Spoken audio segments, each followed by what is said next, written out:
Два броньовика із спецпризначенцями для 30 мешканців галявини протесту Стрілкова.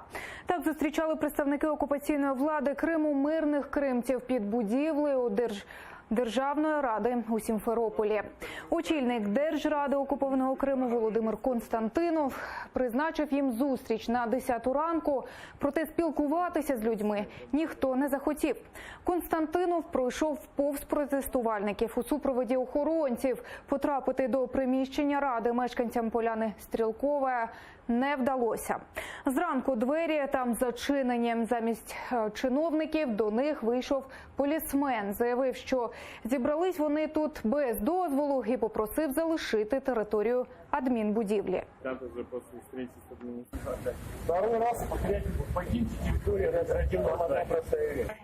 Когда Владимир Андреевич Константинов, да, Григорий Йофф, там у нас общественная палата, сидят, людей боятся, да, вот пришли бабушки, они полицию вызвали 3 КАМАЗа. Боятся их. А мы просто бабушек, да?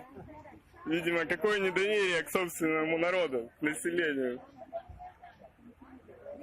В ніч на п'ятницю компанія «Забудовник Моноліт» під прикриттям окупаційних силовиків обнесла парканом ділянку разом з кількома десятками будинків на Стрілковій.